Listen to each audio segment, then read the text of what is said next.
ಕಲಬುರಗಿ ನಗರದಲ್ಲಿ ಮಾಧ್ಯಮಗಳೊಂದಿಗೆ ಮಾತನಾಡಿದ ಎಐಸಿಸಿ ಅಧ್ಯಕ್ಷ ಮಲ್ಲಿಕಾರ್ಜುನ್ ಖರ್ಗೆ ಅವರು ಕರ್ನಾಟಕ ರಾಜ್ಯದ ನ್ಯಾಯಕತ್ವ ಮತ್ತು ಮುಖ್ಯಮಂತ್ರಿ ಬದಲಾವಣೆ ಕುರಿತು ಹರಿದಾಡುತ್ತಿರುವ ಗೊಂದಲಗಳ ಬಗ್ಗೆ ಸ್ಪಷ್ಟನೆ ನೀಡಿದ್ದಾರೆ.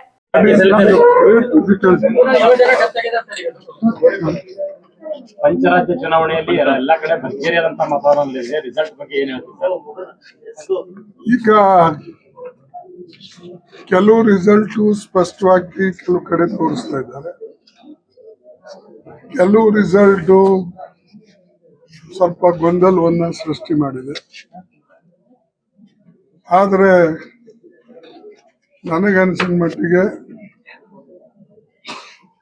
ಒಂದು ನಿಚ್ಚಳವಾದಂತಹ ಬಹುಮತ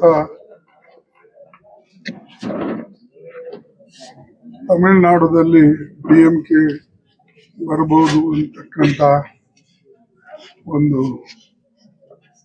ಆಸೆ ನನಗಿದೆ. ನಮ್ಮ ಮಾತನ್ನು ಆಡಿದ್ದೀನಿ ಅಲ್ಲಿ.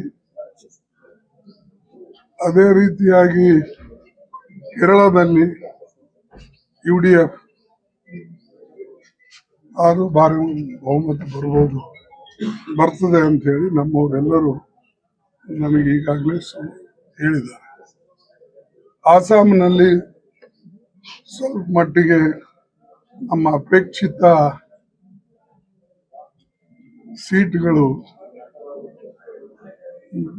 ಬರ್ತಾ ಇಲ್ಲ ಅನ್ನತಕ್ಕಂಥ ಎಕ್ಸಿಟ್ ಪೋಲ್ ಹೇಳ್ತಾ ಇದೆ. ಬಟ್ ಅವ್ರು ತೋರಿಸ್ತಕ್ಕಂಥ ಅಂಕೆ ಸಂಖ್ಯೆಗಳಕ್ಕಿಂತಲೂ ನಾವು ಜಾಸ್ತಿ ಬರ್ಬೋದು ಅಂತಕ್ಕಂಥ ನನಗೆ ವಿಶ್ವಾಸ ಇದೆ. ಪಾಂಡಿಚೇರಿನಲ್ಲಿ ಅಲ್ಲೂ ಕೂಡ ನಾವು ಬಿಜೆಪಿ ವಿರುದ್ಧ ಮತ್ತು NR ಪಾರ್ಟಿ ವಿರುದ್ಧ ಸರಿಸಮಾನವಾಗಿ ಹೋರಾಟ ಮಾಡಿದ್ದೇವೆ. ಅದರ ನಿರೀಕ್ಷೆನೂ ಕೂಡ ನಮಗೆ ಇದೆ. ಬಟ್ ಮೋರ್ ಆರ್ ಲೆಸ್ ಅಲ್ಲಿ ಟಫ್ ಫೈಟ್ ಆಗಿದೆ. ಆದರೂ ನಾವು ಇನ್ನೊಂದೆರಡು ದಿವಸ ಕಾದು ನೋಡೋಣ. ವೆಸ್ಟ್ ಬೆಂಗಾಲ್ ಎಕ್ಸಿಟ್ ಪೋಲಿನ ಪ್ರಕಾರ ಅಥವಾ ನಮ್ಮ ಅಲ್ಲಿನ ಮಾಹಿತಿ ಪ್ರಕಾರ ಸಾಕಷ್ಟು ಹಣಾಹಣಿ ಹೋರಾಟ ಇದೆ ಮತ್ತು TMCಗೆ ಮುನ್ನಡೆ ಇದೆ ಅಂತಕ್ಕಂಥದ್ದು ಒಂದು ನಮ್ಮ ಮಾಹಿತಿ ಬರ್ತಾ ಇದೆ. ಎರಡನೇದು ಬಿಜೆಪಿ ಮತ್ತು ಉಳಿದ ಅವರ ಅಲೈನ್ಸ್ NDA ಪಾರ್ಟ್ನರ್ಸ್ ಅವರು ಸಾಕಷ್ಟು ಸ್ವಲ್ಪ ದಬ್ಬಾಳಿಕೆ ಮಾಡಿ ಹೆದರಿಸಿ CRF ಎಲ್ಲ ಜನರಿಗೆ ಹಾಕಿ ಅವರು ಅಲ್ಲಿ ಮಮತಾ TMCಗೆ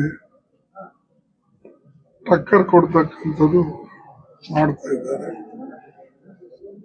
ಮತ್ತು ಕಾಂಗ್ರೆಸ್ ನಾವು ಅಂತೂ ಮೊದಲಿಂದ ಅಲ್ಲಿ ನಮ್ದು ಹೋರಾಟ ಮೊದಲನೇ ಸಲ ನಾವು ಒಂಟಿಯಾಗಿ ನಿಂತಿದ್ದೇವೆ. ಅದಕ್ಕೆ ಪಕ್ಷದ ಹಿತದೃಷ್ಟಿಯಿಂದ ಮತ್ತು ಪಕ್ಷದ ಒಂದು ಬೆಳವಣಿಗೆಗಾಗಿ ಅಲ್ಲಿ ನಮ್ಮ ಹೋರಾಟ ಇದೆ. ಹೀಗೆ ಎಲ್ಲ ಕಡೆ ನಿರೀಕ್ಷೆ ಅಂತೆ ಬರಬಹುದು ಅಂತಕ್ಕಂಥದ್ದು ನನ್ನ ಒಂದು ಫೀಡ್ಬ್ಯಾಕ್ ಇದೆ. ಅದೇ ಹೇಳ್ದಲ್ಲ ನಿಮ್ಗೆ, ಅವರು ಕೆಲವು ಓಪನ್ ಆಗಿ ಹೇಳ್ತಾ ಇದ್ದಾರೆ ನಾವು ಗೆಲ್ತೇವೆ ಅಂತ. ಈ ಕಡೆ TMCದವರು ಅಲ್ಲಿನ ಮಾಹಿತಿ ಪ್ರಕಾರ ನಮಗೆ ಅವರು ಸಾಕಷ್ಟು ಪ್ರಯತ್ನ ಮಾಡಿದ್ದಾರೆ, ಅವರು ಬರ್ತಾರೆ ಅಂತ. ಈಗ ನಮ್ದೇನು ಪಕ್ಷ ಕಟ್ಟಬೇಕು ಅಂತಕ್ಕಂಥ ದೃಷ್ಟಿಯಿಂದ ನಾವೇನು ವೆಸ್ಟ್ ಬೆಂಗಾಲ್ದಲ್ಲಿ ಹೋರಾಟ ಮಾಡ್ತಾ ಇದ್ದೇವೆ. ಸ್ವಲ್ಪ ಮಟ್ಟಿಗೆ ನಮ್ದು ಅಲ್ಲಿ ಇಂಪ್ರೂವ್ಮೆಂಟು ಕಾಣಬಹುದು.